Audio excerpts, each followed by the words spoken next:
Shalom semua, selamat malam. Pada sesi kali ini, saya akan menyampaikan satu kebenaran firman Tuhan dengan judul Menantikan Kerajaan Mesias. Ya, jadi kita akan bicara tentang menantikan kerajaan Mesias yang terambil dari Yesaya pasal 11 ayat 1 sampai 10. Saya bacakan dulu untuk kita semua. Suatu tunas akan keluar dari tunggul Isai, dan taruk yang akan tumbuh dari pangkalnya akan berbuah. Roh Tuhan akan ada padanya, roh hikmat dan pengertian, roh nasihat dan keperkasaan, roh pengenalan dan takut akan Tuhan. Ya, kesenangannya ialah takut akan Tuhan.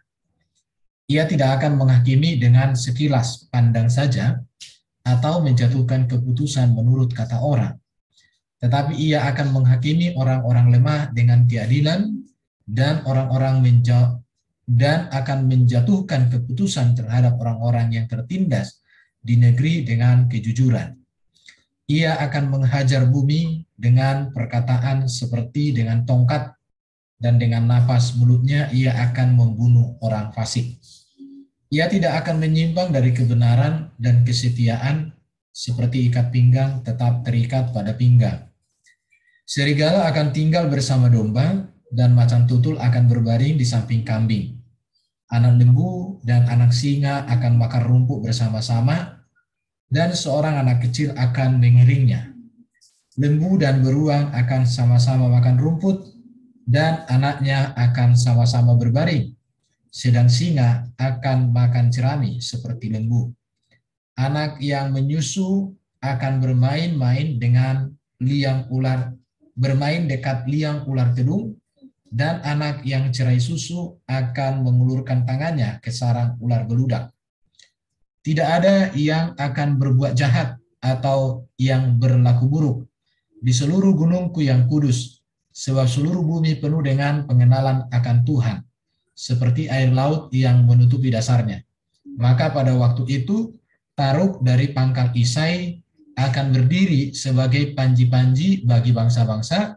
Dia akan dicari oleh suku-suku bangsa, dan tempat kediamannya akan menjadi mulia. Demikian nats firman Tuhan yang menjadi perenungan kita saat ini. Kiranya firman ini menjadi berkat untuk kita semua. Dari apa yang sudah saya bacakan tadi, ada dua hal tentang konteks dari ayat ini. Yang pertama, bahwa pasal ini berbicara tentang rangkap ganda kedatangan Raja Mesias. Jadi, Yesaya pasal 11 ini merupakan nubuatan rangkap ganda, artinya kedatangan Mesias yang pertama dan kedatangan Mesias yang kedua. Dikatakan suatu tunas akan keluar dari tunggul Isai, ini berbicara tentang kedatangan yang pertama. Ya, baru roh Tuhan akan ada padanya, ini juga ada kaitan dengan kedatangan yang pertama, kedatangan Yesus. Kedatangan yang kedua itu berbicara bahwa Yesus akan menjadi Raja segala raja, ya. Saya katakan kedatangan Yesus yang pertama ini berbicara tentang penebusan dan keselamatan. Apa itu penebusan? Artinya kita didekatkan kembali dengan Allah. Karena dosa membuat manusia terpisah dari Allah, maka Kristus datang menebus kita untuk kita didekatkan kembali dengan Allah. Dosa membawa kita mengalami kematian, maka Yesus datang memberikan kita kehidupan. Itu yang maksud penebusan. Dosa membawa kita takluk kepada iblis, maka Yesus datang membawa kita menang atas iblis. Jadi, dosa membuat hakikat manusia yang tadinya diciptakan sempurna menjadi tercemar, maka Yesus datang untuk memulihkan dan membaharui. Itu yang disebut dengan penebusan dan keselamatan. Dan itulah yang dikerjakan oleh Yesus pada kedatangan yang pertama. Sedangkan kedatangan Yesus yang kedua, yang menjadi penantian kita dan pengharapan kita, itu berbicara tentang kerajaan rangkap ganda. Kenapa saya katakan kerajaan rangkap ganda? Karena nanti Yesus akan membawa kita kepada kerajaan surga, dan juga nanti bumi ini akan dipulihkan. Bahwa di bumi ini akan terjadi namanya langit yang baru dan bumi yang baru, di mana keadaan bumi ini akan pulih seperti keadaan Adam dan Hawa sebelum jatuh dalam dosa, di mana seluruh alam semesta itu terjadi keseimbangan. Tetapi setelah ada dosa kan terjadi ketidakseimbangan. Manusia bermusuhan dengan manusia, manusia dengan hewan, dan lain sebagainya. Manusia susah payah mengelola alam, itu semua karena dosa. Tetapi nanti setelah Kristus datang menjadi Raja segala raja, seluruh dunia ini akan dipulihkan kembali kepada program Allah yang semula, yaitu keadaan di Taman Eden sebelum manusia jatuh dalam dosa. Berbicara tentang kedatangan Raja Mesias, kedatangan yang pertama, yang berbicara tentang penebusan dan keselamatan, itu bisa kita baca di dalam Yohanes 3 ayat 16-17. Ya, di situ dikatakan Allah mengutus Yesus ke dalam dunia untuk menyelamatkan oleh Dia. Kemudian bisa kita baca di dalam Yohanes 6 ayat 39, supaya dari semua yang telah diberikannya kepadaku jangan ada yang hilang, tetapi supaya kubangkitkan pada akhir zaman. Kalau Yohanes 6 ayat 39 ini sudah berbicara dua rangkap ganda kehadiran Kristus. Yang pertama memberikan keselamatan, yang kedua membangkitkan pada akhir zaman. Jadi ada kedatangan pertama dan kedatangan kedua. Kemudian kita bisa baca di dalam Galatia 4 ayat 5 dikatakan, maksudnya Yesus diutus oleh Allah untuk menebus manusia yang takluk kepada hukum Taurat supaya kita diterima menjadi anak. Artinya di sini bahwa manusia tidak bisa merdeka atas kutuk hukum Taurat, tetapi Yesus membebaskan, dan bahkan kita ditebus, kita dimerdekakan, dan kita dijadikan sebagai anaknya. Anak di sini berbicara bahwa kita itu dijadikan ahli waris dalam kerajaan surga. Kita bisa lihat lagi kedatangan Yesus yang pertama di dalam 1 Yohanes 4 ayat 9. Dikatakan, Allah telah mengutus anaknya yang tunggal ke dalam dunia supaya kita hidup olehnya. Dosa membuat kita mengalami kematian, maka Yesus datang menebus kita dari kutuk dosa sehingga kita memiliki hidup. Hidup yang dimaksud di sini bukan hanya bios, tetapi zoe. Zoe itu artinya hidup kekal, kalau bios itu artinya hidup sebagaimana kita hidup sehari-hari. Dan ini bisa dikaitkan dengan Yohanes 3:16, dikatakan, karena begitu besar kasih Allah akan dunia ini, sehingga Ia telah mengaruniakan anaknya yang tunggal, supaya setiap orang yang percaya kepadanya tidak binasa, melainkan beroleh hidup yang kekal. Yohanes 3:16. Kemudian 1 Yohanes 4 ayat 10. Ya, dikatakan di sini, Allah yang telah mengasihi kita dan yang telah mengutus anaknya sebagai pendamai bagi dosa-dosa kita. Dosa diselesaikan oleh Kristus sehingga kita mengalami pendamaian. Kita didamaikan dengan sesama kita, dengan siapapun, dan kita didamaikan juga dengan Allah. 1 Yohanes 4 ayat 14 dikatakan, kami telah melihat dan bersaksi bahwa Bapa telah mengutus anaknya menjadi juru selamat dunia. Yang dimaksud anaknya di sini adalah sebutan kepada Yesus. Karena Yesus datang dan keluar dari Allah, maka dia disebut anak Allah. Jadi bukan makna biologis, tetapi ini adalah makna teologis. Jadi Yesus datang menjadi juru selamat dunia. Nah, di situ yang harus kita lihat di sini ya. Mari kita lihat lagi. Jadi ini berbicara kedatangan Yesus yang pertama. Kedatangan Mesias, Raja kita. Yang pertama itu penebusan dan keselamatan. Ya, kita lihat lagi. Kalau kedatangan Yesus yang kedua itu berbicara program kerajaan surga dan pemulihan alam semesta.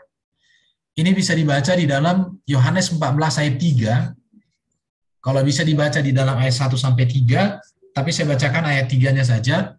Dan apabila aku telah pergi ke situ dan telah menyediakan tempat bagimu, aku datang kembali dan membawa kamu ke tempatku, supaya di tempat di mana aku berada, kamu pun berada. Tadi kita sudah melihat kedatangan Yesus yang pertama, yaitu ketika dia dilahirkan, besar, bertumbuh, Dan kemudian Yesus penuh dengan kuasa Allah, sehingga dia memberitakan kabar baik, Injil keselamatan, melakukan mujizat, dan menebus kita melalui kematian dan memberikan kemenangan di atas kayu salib, dan dia bangkit mulia naik ke surga. Dan Yesus naik ke surga, jelas di sini dikatakan bahwa dia menyediakan tempat untuk kita di sana, dan kelak dia akan datang membawa kita ke tempat di mana Yesus menjadi Raja segala raja. Jadi inilah yang menjadi pengharapan kita. Ini yang kita nanti-nantikan sampai hari ini. Hal ini bisa dibandingkan nanti di dalam Matius 16 ayat 27 dan Markus 8 ayat 38. Ini berbicara nanti Yerusalem baru dan yang turun dari surga. Kemudian pemulihan alam semesta. Kita lihat di dalam Yesaya 65 ayat 17. Sebab sesungguhnya aku menciptakan langit yang baru dan bumi yang baru. Hal-hal yang dahulu tidak akan diingat lagi dan tidak akan timbul dalam hati. Bisa dibandingkan Yesaya 66 ayat 22. Dan juga kita bisa baca tentang pemulihan alam semesta di dalam 2 Petrus 3 12 sampai 13 dikatakan, pada hari itu langit akan binasa dalam api dan unsur-unsur dunia akan hancur karena nyalanya. Tetapi sesuai dengan janjinya, kita menantikan langit yang baru dan bumi yang baru di mana terdapat kebenaran. Jadi kedatangan Mesias yang pertama itu sudah kita terima, sudah kita alami, sudah kita rasakan. Dan sekarang kita di dalam hidup ini menantikan kedatangan Mesias yang kedua. Kalau kedatangan Mesias yang pertama itu untuk menyatakan penebusan dan menjamin keselamatan kita, maka kedatangan Yesus atau Mesias yang kedua, dia akan menjadi Raja segala raja dan menjadi Hakim yang adil. Saya coba bacakan Wahyu pasal 3, 12 dikatakan begini, barang siapa menang, ia akan kujadikan soko guru dalam bait suci Allahku, dan ia tidak akan keluar lagi dari situ, dan padanya akan kutuliskan nama Allahku, nama kota Allahku, yaitu Yerusalem baru yang turun dari surga, dari Allahku, dan namaku yang baru. Kita bisa membandingkan lagi dengan Wahyu 21, saya bacakan saja untuk kita. Lalu aku melihat langit yang baru dan bumi yang baru, sebab langit yang pertama dan bumi yang pertama telah berlalu, dan laut pun tidak ada lagi. Dan aku melihat kota kudus Yerusalem baru turun dari surga dari Allah, yang berhias bagaikan pengantin perempuan yang berdandan untuk suaminya.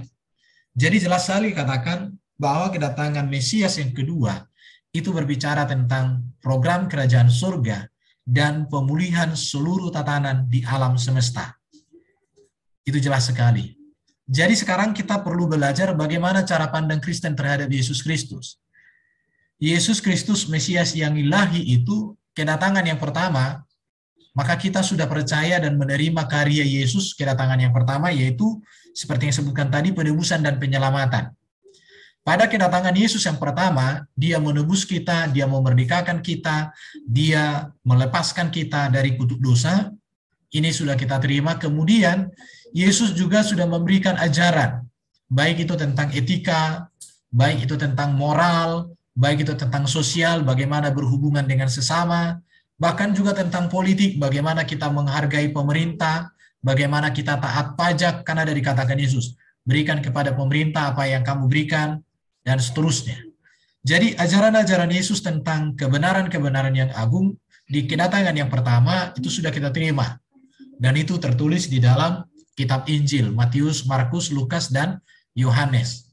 Betapa tingginya ajaran etika Yesus dan moral, bagaimana tentang kesucian dan kekudusan di sana ditekankan, bagaimana kehidupan berkeluarga yang benar, bagaimana prinsip-prinsip perkawinan, jelas sekali, bagaimana prinsip mengasihi, bagaimana prinsip berbuat baik, semua diajarkan oleh Yesus, itu di kedatangan yang pertama, dan ini sudah kita terima.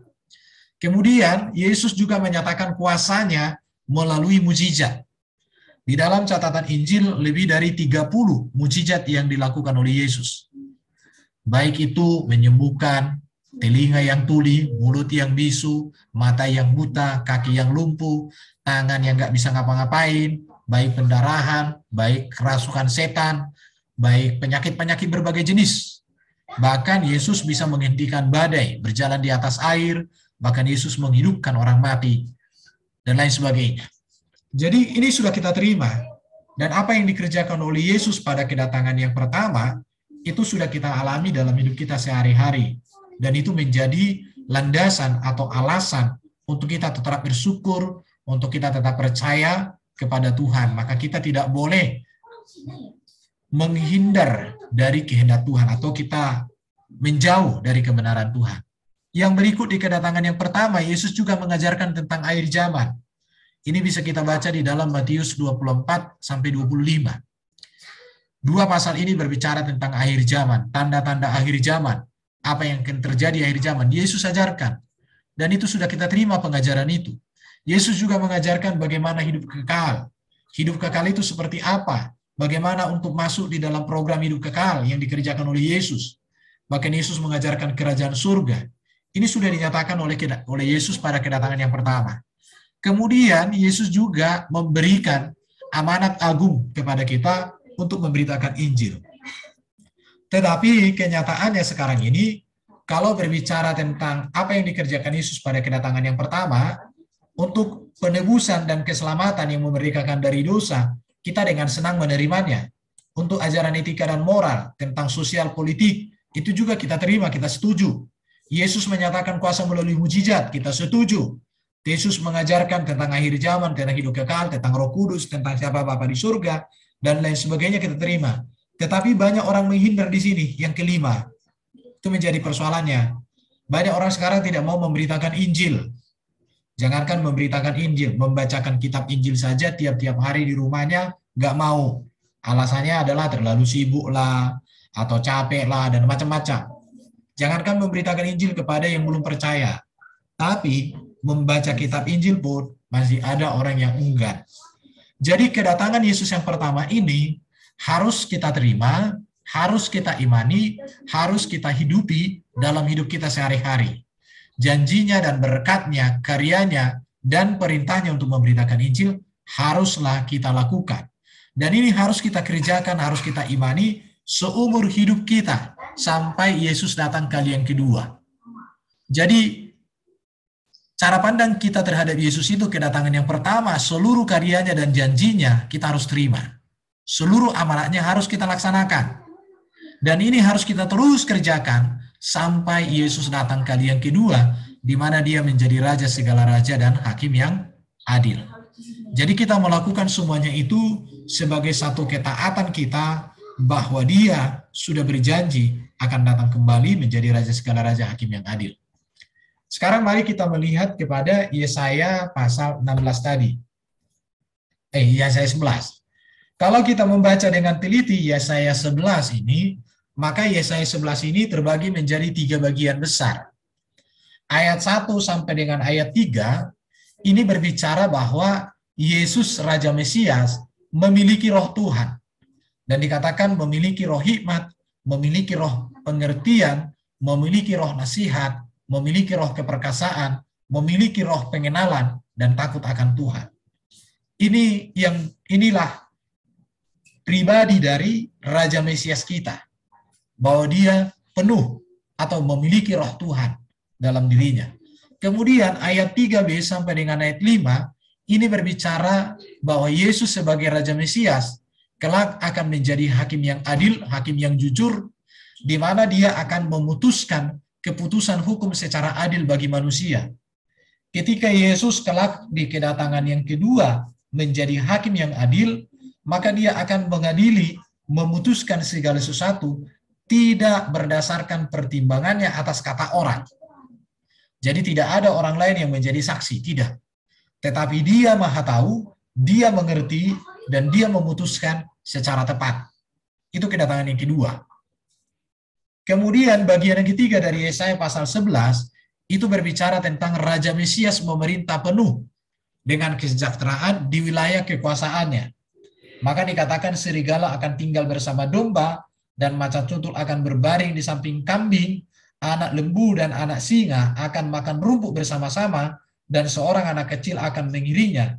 Lembu dan beruang akan sama-sama makan rumput, dan anaknya akan sama-sama berbaring, sedang singa akan menjerami dan seperti lembu. Anak yang menyusu akan bermain dekat liang ular tedung, dan anak yang cerai susu akan mengulurkan tangannya ke sarang ular beludak. Tidak akan ada yang berbuat jahat atau yang berlaku busuk di seluruh gunungku yang kudus, sebab seluruh bumi penuh dengan pengenalan akan Tuhan, seperti air laut yang menutupi dasarnya. Jadi bagian yang ketiga dari Yesaya ini berbicara tentang Raja Mesias. Di dalam kekuasaannya, dia akan memerintah, dan kepemerintahannya itu penuh dengan kesejahteraan. Dan di sana tidak ada permusuhan. Seperti Adam dan Hawa sebelum jatuh dalam dosa. Tidak ada permusuhan di Taman Eden itu. Dan itulah program yang sedang dikerjakan oleh Yesus yang akan dipulihkan. Bahwa dia akan menyediakan surga buat kita, bahkan alam semesta ini akan dipulihkan. Mari kita lihat poin-poin yang pertama ya. Bahwa dikatakan Raja Mesias yang dijanjikan itu memiliki roh Tuhan, memiliki roh hikmat, memiliki roh pengertian, memiliki roh nasihat, memiliki roh keperkasaan, memiliki roh pengenalan, dan takut akan Tuhan. Ayat ini sebenarnya memiliki kaitan erat dengan Yesaya pasal 9 ayat 5. Dalam Yesaya pasal 9 ayat 5 dikatakan, sebab seorang anak telah lahir untuk kita, seorang putra telah diberikannya untuk kita, lambang pemerintahan ada di atas bahunya, dan namanya disebutkan orang, penasehat ajaib, Allah yang perkasa, Bapa yang kekal, Raja damai. Besar kekuasaannya, dan damai sejahtera tidak akan berkesudahan di atas tahta Daud dan di dalam kerajaannya. Karena ia mendasarkan dan mengokohkannya dengan keadilan dan kebenaran dari sekarang sampai selama-lamanya. Jadi ayat pasal 19 ayat 1 sampai 3a, 3a itu kaitan dengan Yesaya 9 ayat 5 tentang siapa Raja Mesias itu. Kita melihat apa yang dimaksud dengan roh Tuhan ya. Roh Tuhan itu sebenarnya prinsip hidup Allah. Di dalam Kejadian pasal 1 ayat 1 sampai 2 dikatakan roh Allah melayang-layang. Ya. Di dalam Kejadian pasal 1 ayat 1 sampai 2 di situ ada kata roh Allah melayang-layang. Roh Allah melayang-layang kalau dalam bahasa Ibrani itu merehefet. Merehefet itu artinya melingkupi seperti induk ayam unggas di dalam mengarami telur. Jadi dilingkupi telurnya sehingga di dalam telur itu ada kehidupan. Jadi ketika dikatakan roh Allah melayang-layang artinya roh Allah itu melingkupi bumi sehingga oleh rohnya itu terjadi kehidupan di alam semesta. Dan dikatakan Raja Mesias itu memiliki roh Allah. Artinya, Raja Mesias itulah Yesus Kristus, dia memiliki roh Allah, roh yang memberikan kita kehidupan, roh yang memberikan kita keteraturan. Makanya orang yang dipimpin oleh roh Allah, hidupnya itu bergairah, hidupnya berarti, orang yang dipimpin dan dipenuhi oleh roh Allah, maka hidupnya itu teratur. Sama seperti ketika Allah menciptakan langit dan bumi, di mana roh Allah berkarya untuk memberikan kehidupan dan keteraturan. Kemudian Raja Mesias yang dijanjikan itu disebut dia memiliki roh hikmat. Roh hikmat artinya kebijaksanaan yang melebihi kebijaksanaan dunia dan manusia. Bahwa kelak Raja Mesias, itulah Yesus Kristus, nasihat-nasihatnya tiada tara di antara manusia.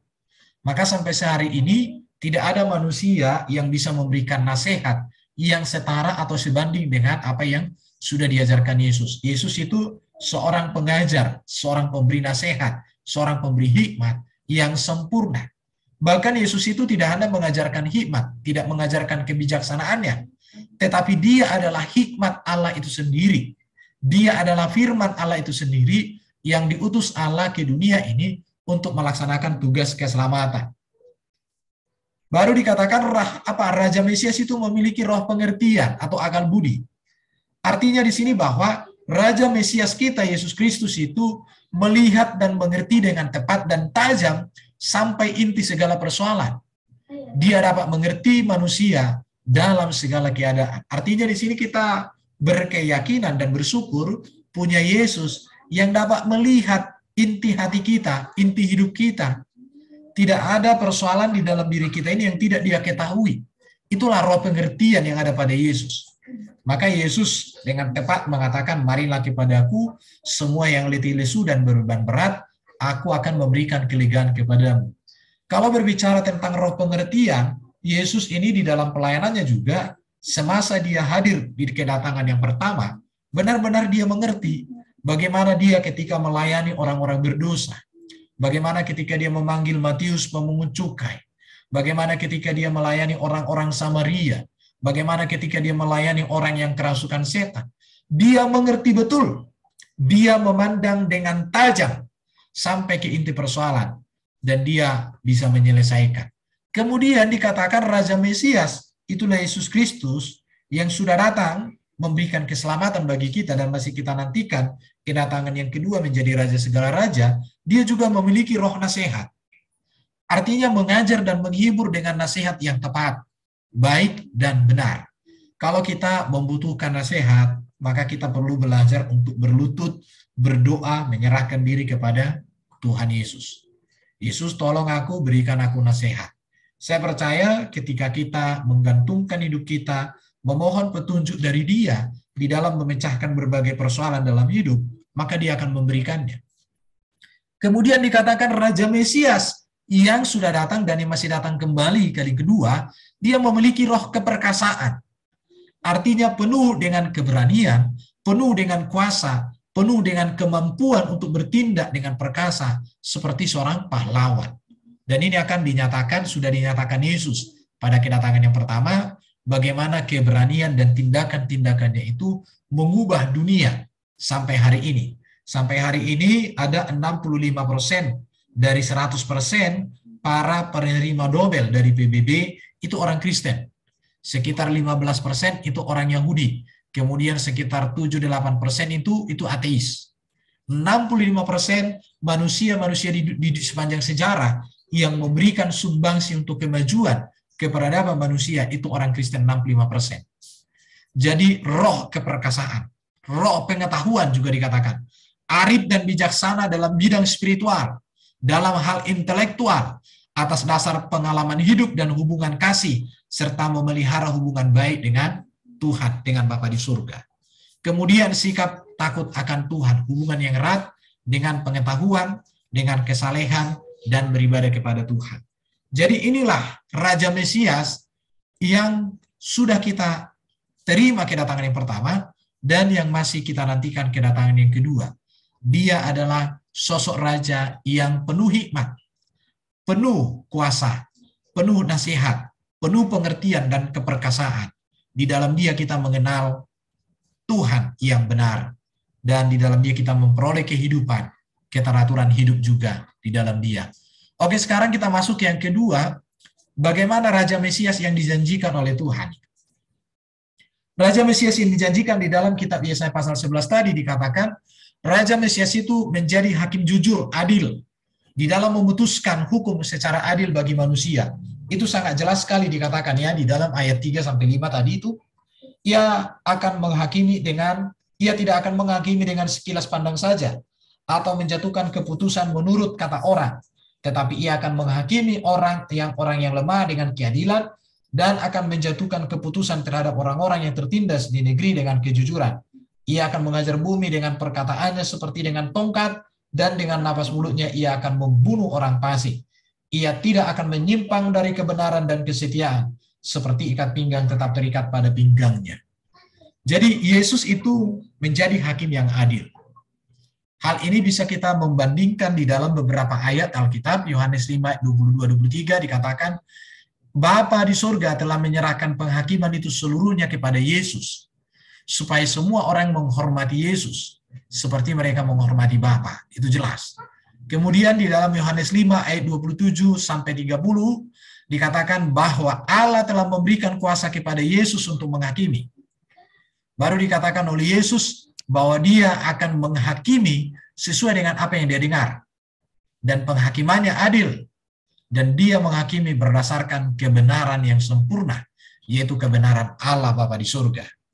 Yohanes 8 ayat 15-16 dikatakan oleh Yesus sendiri, jika aku menghakimi maka penghakimanku itu benar, sebab aku tidak seorang diri, tetapi aku bersama dengan Dia yang mengutus aku. Jadi jelas sekali bahwa Yesus itu menjadi hakim yang adil. Makanya kita bersyukur percaya kepada raja yang adil, hakim yang adil, bukan kepada yang terdakwa atau orang yang mendapatkan vonis di situ.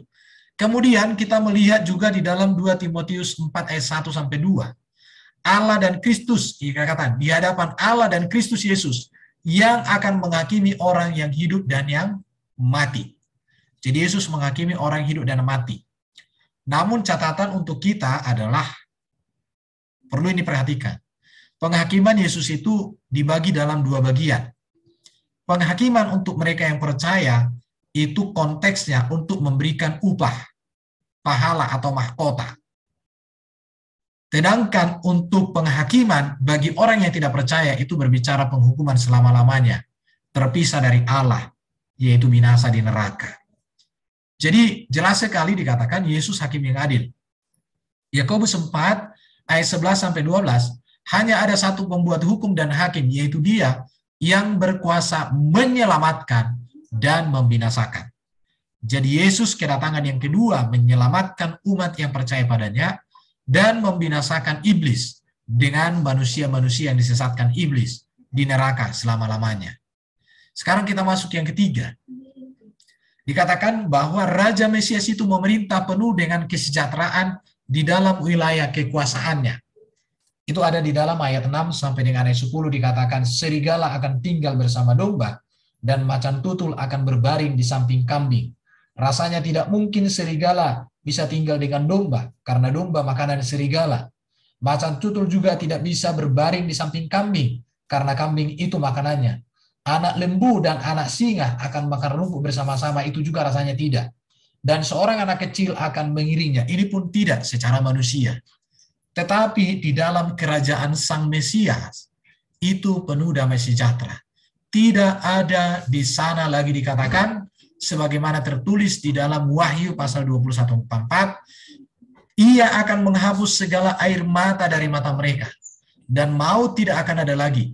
Tidak akan ada lagi perkabungan atau ratap tangis, atau duka, sebab segala sesuatu yang lama itu telah berlalu. Jadi di dalam kekuasaan Mesias, yaitu di bumi di surga, Matius 28 ayat 18, Yesus katakan, kepada aku telah diberikan segala kuasa di bumi dan di surga. Artinya di wilayah kepenguasaan dari Mesias, yaitu di bumi dan di surga, tidak akan ada lagi ketidakseimbangan, tidak akan ada lagi yang namanya persoalan-persoalan, tidak ada lagi yang namanya penderitaan, tidak ada lagi dosa di sana. Maka tadi saya katakan di awal, bahwa surga disediakan oleh Kristus buat kita, bahkan alam semesta ini pun akan dibaharui melalui hadirnya Yerusalem baru yang turun dari surga, di mana seluruh dunia ini akan dibaharui secara sempurna, sehingga tatanan dunia ini kembali kepada keadaan sebelum adanya dosa. Jadi dari sini kita memiliki satu kebanggaan menjadi seorang Kristen, karena kita memiliki Raja yang memerintah dengan damai sejahtera di dalam wilayah kekuasaannya. Dan damai sejahtera yang dijanjikan oleh Mesias, itu tidak hanya berbicara nanti ketika kita masuk surga, tetapi damai sejahtera itu juga sudah dijaminkan oleh Yesus selama kita ada di dunia ini. Maka dikatakan oleh Yesus, damai sejahteraku kuberikan kepadamu. Apa yang kuberikan tidak sama dengan apa yang diberikan oleh dunia. Yohanes 14 ayat 27. Bahkan di dalam Filipi pasal 4 ayat 7, saya bacakan untuk kita. Di dalam Filipi pasal 4 ayat 7 apa yang dikatakan di sini? Filipi pasal 4 ayat 7 dikatakan begini ya. Damai sejahtera Allah yang melampaui segala akal akan memelihara hati dan pikiranmu dalam Kristus Yesus. Inilah pemerintahan Mesias. Di dalam hidup di dunia ini, damai sejahtera Allah yang melampaui segala akal, ini akan memelihara kita di dunia ini.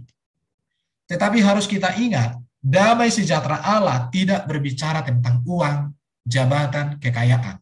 Damai sejahtera Allah berbicara ketika kita melekat, dekat, intim dengan Tuhan dalam hidup kita tiap-tiap hari. Dikatakan juga di dalam Roma 14 ayat 17, kerajaan Allah atau kerajaan Sang Mesias tidak tentang makan dan minum, tetapi tentang bahwa di sana Allah berkuasa berhadirat, maka di sana ada sukacita karena Roh Allah mengurapi, menyertai, dan memenuhi kehidupan setiap orang yang percaya. Damai sejahtera Allah melampaui segala akal menyertai kita. Inilah keadaan atau inilah janji Mesias kali yang kedua yang juga sudah kita rasakan dan kita dapatkan di dalam karya Mesias di kedatangan yang pertama. Jadi sebagai penutup, maka dari perenungan kita pada malam hari ini, mari kita tetap siaga penuh, siap sedia menantikan kedatangan Yesus yang kedua. Dan mari kita hidupi apa yang sudah diajarkan, apa yang sudah ditanamkan, apa yang sudah diteladankan, apa yang sudah diperbuat oleh Yesus di kedatangan yang pertama, kita hidupi, kita lakukan, kita yakini, kita bekerja di dalam kehendak dan kebenaran Yesus. Maka dikatakan dalam Matius 25, kita harus menjadi seperti wanita atau wanita-wanita yang bijaksana, gadis-gadis yang bijaksana, yang memiliki pelita selalu penuh dengan minyak untuk tetap menyala. Jangan kendor. Ya, sekarang ini kan ekonomi sedang goncang. Kata para ahli ekonom, 2023 masa gelap. Semua orang-orang pengusaha katakan blank, gak ngerti mau ngapain. Tetapi ingat bahwa ada Yesus, Raja segala raja, yang penuh hikmat dan kuasa, penuh roh Allah, penuh keperkasaan menyertai kita. Yang pasti adalah pelita kita tetap penuh dengan minyak dan tetap menyala, sehingga kegelapan dan kapanpun, apapun yang terjadi, kita tetap setia. Mari kita tetap melayani Tuhan dengan sungguh-sungguh dan sepenuh hati. Kita melayani Tuhan bukan karena hamba Tuhan ya. Kita melayani Tuhan bukan karena cintua. Kita melayani Tuhan bukan karena pendeta. Kita melayani Tuhan bukan karena itu. Tapi kita melayani Tuhan karena kita sadar bahwa kita adalah memang pelayan. Dan mari kita melayani Tuhan dengan sungguh-sungguh sepenuh hati. Jangan kita jadikan pelayanan itu sebagai beban yang menekan. Tapi mari jadikan pelayanan itu sebagai sebuah pengabdian. Bahwa kita menjadi hamba yang taat dan setia sungguh-sungguh kepada Allah Bapa di surga, kepada Raja segala Raja Yesus Kristus. Yang berikut sebagai pesan penutup, mari kita menjadikan Tuhan, Bapa di surga, yang menyatakan kehendaknya melalui Yesus Kristus sebagai pusat kehidupan kita. Mari pusatkan hidup kita setiap hari kepada Tuhan. Kalau ada melenceng dikit, segera diluruskan. Kembali pusatkan hidup kepada Tuhan. Maka segala aktivitas kita harus kita nilai berdasarkan apakah ini kehendak Tuhan. Kalau tidak, segera sadari dan berbalik bertobat.